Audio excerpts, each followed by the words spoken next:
что едва скрывал костные выступы. Кожа плотно облегала ребра, создавая впечатление, что кости вот-вот прорвут ее наружу. Странно высохшие корки и налет мух добавляли картине жуткости. «Бедное создание!» — произнесла девушка, голос которой на мгновение заставил затихнуть природу вокруг. Казалось, все замерло, но вдруг лошадь слегка шевельнулась, вызвав новый всплеск ужаса. Молодые люди, не веря своим глазам, побежали к укрепленной дороге, пытаясь прийти в себя от шока. «Она жива!» — прошептала девушка, когда они наконец остановились. «Она жива, но выглядит мертвой. Нужно снова проверить, может, что-то или кто-то двигал ее изнутри», — предположил парень. Сомнения были сильны, но любопытство взяло верх. Парень вернулся к лошади, в то время как девушка предпочла остаться на дороге. Приближение молодого человека заставило лошадь слегка повернуть голову и тихо фыркнуть. Ее глаза едва заметно шевелились под странной красной пленкой, а нижняя губа аномально свисала. Животное было явно на исходе, исхудавшее и изнуренное. Ни следов борьбы, ни признаков насилия, лошадь, казалось, всегда лежала здесь. Парень вернулся к девушке, делясь своими наблюдениями. «Неважно, как она здесь оказалась. Что мы теперь будем с ней делать? Она в ужасном состоянии», — промолвила девушка. Памятуя о конюшне в соседнем селе, парень быстро связался с их хозяевами.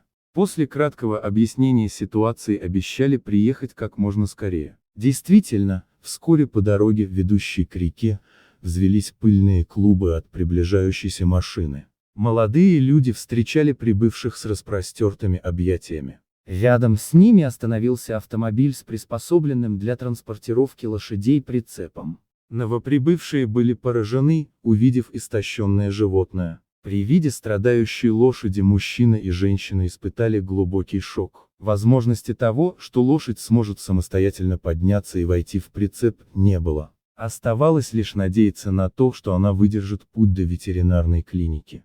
Четверым людям было не по силам поднять и перетащить истощенное, но тяжелое животное. Молодому человеку пришлось спешить домой и собирать соседей и друзей для оказания помощи. В итоге, несколько мужчин аккуратно подняли ослабленное тело животного, подложив под него кусок плотной ткани, и затем вместе подняли его над землей. «Держась за край ткани», испуганно распахнув глаза, лошадь слабо двинула копытом, не имея сил на большее. Зверя осторожно поместили в прицеп, и после того, как его дверь захлопнулась, транспортное средство покатило колеса, отвозя несчастное животное к началу новой жизни. У конюшни встречающие уже собрались помощники и ветеринар, которых смогли оперативно связать новые хозяева. Вернувшись домой, они аккуратно выгрузили лошадь. Ветеринар тут же начал осматривать животное, прощупывая его и беря необходимые для анализов образцы. В это время на место прибыли и вызванные полицейские. Они приняли у всех присутствующих показания о жестоком обращении с животным. Однако предостерегли, что вероятность обнаружения предыдущего владельца мала, поэтому ожидать правосудия не приходится. Ветеринар провел необходимые инъекции, обработал кожу и установил капельницу. Волонтеры помогли переместить лошадь в подготовленное место для нее. Истощенное состояние лошади настолько серьезно, что врач не был уверен в ее выживании, однако все решили приложить максимум усилий, чтобы спасти ее. Самой большой проблемой было отсутствие аппетита у лошади и затруднение с питьем, что было вызвано кожной инфекцией. Клещи-паразиты вызвали на теле воспалительные очаги, приводя к появлению пузырей, которые лопались, образуя болезненные корки. Лошадь непрерывно чесалась, пытаясь избавиться от зуда. Кожное заболевание полностью отняло у животного желание к пище, превратив его в живой скелет. Но это была не единственная проблема. Третье веко лошади воспалилось и приобрело красный оттенок. Ветеринар взял образцы для анализа, но предварительно диагностировал опухоль, которую можно было бы исправить хирургическим путем, если бы лошадь восстановила свои силы. Также были обнаружены проблемы с зубами, которые нужно было лечить немедленно. Так на несколько недель Деник превратился в импровизированный госпиталь. Ветеринар ежедневно приходил осматривать свою пациентку. Клещ был удален, и постепенно корочки на коже исчезали. Лечение зубов позволило лошади начать самостоятельно питаться. Первое время лошади водили витаминные смеси через капельницу и кормили из соски, как маленького жеребенка. Но вскоре она набрала силы и начала есть самостоятельно, хотя ей все еще требовалась поддержка при подъеме головы. Лошадь слабо осознавала происходящее вокруг. Изначально ей было настолько плохо, что казалось, она готова была умереть. Она просто лежала, ожидая конца. Но люди, окружавшие ее, не оставляли попыток помочь. Новые владельцы заходили проверить состояние лошади несколько раз за ночь, меняли капельницу и убеждались, что она в порядке. Вскоре лошадь начала узнавать их голоса, тянулась мордой к их рукам и реагировала на энергичное бурчание ветеринара. Ее зрение было слабым, она ориентировалась больше на звуки и прикосновения заботливых рук. Постепенно лошадь научилась переворачиваться с бока на бок и самостоятельно поднимать живот. Ей уже хватало сил поддерживать голову и тело в относительно вертикальном положении в течение нескольких часов.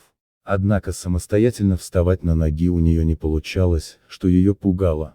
Лошадь пыталась подгибать ноги, но не могла на них опираться, как будто они были чужими. Ветеринар объяснял, что животное слишком слабо и долго не использовало конечности, чтобы встать и побежать. Необходимы были физические упражнения, и здесь возникла проблема. Лошадь нужно было поднимать над землей, поддерживать и толкать, чтобы она делала каждый новый шаг. А весила она достаточно много. Ребра уже не проступали через кожу, благодаря регулярному и питательному кормлению, но это усложняло задачу. Для того, чтобы поднять животное, требовалось не менее 8 человек. Хозяева сконструировали устройство из покрывала и ремней, которое удерживало лошадь вертикально в деннике, но для прогулок на улице все равно требовались сильные руки. К счастью, многие соседи и друзья, вдохновленные историей лошади, приходили вечерами помогать. Сначала ее ноги выставляли вручную, но регулярные тренировки давали свои плоды. Через несколько дней лошадь начала с трудом двигать конечностями самостоятельно.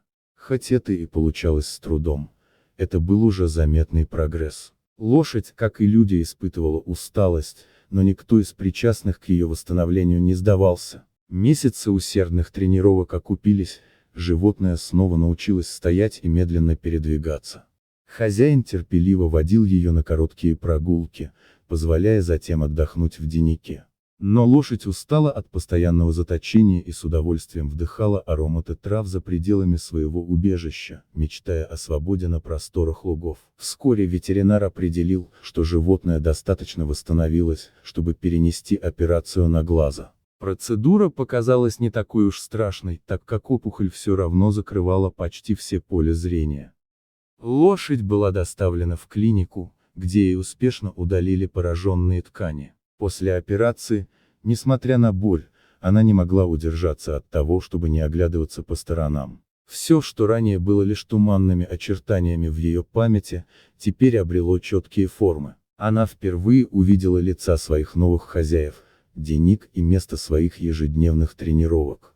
Для поддержания здоровья глаз начали применять капли, которые лошадь спокойно принимала. Она вела себя очень мирно, внимательно слушала людей, словно понимая каждое их слово. Животное проявило себя как невероятно спокойное и умное существо. Хозяева были счастливы принять ее в свою семью. По мере восстановления сил лошадь начали выпускать в большой загон вместе с 2 другими конями. Она быстро нашла общий язык со старожилами, успокаивала пылкого молодого жеребца и мирно паслась рядом с его матерью. Спустя многие месяцы пребывания в новом доме, лошадь уже ничем не напоминала истощенный скелет, который когда-то был готов умереть. Ее шерсть блестела, и только не полностью заросшие участки на крупе и осторожные движения напоминали о трудном прошлом. Хозяин не торопился с началом тренировок, но вскоре лошадь сама начала проявлять интерес к седлу, по жеребячьи топая копытом и фыркая при его виде. Однажды в солнечный день мужчина вывел ее на улицу и аккуратно одел на нее сбрую.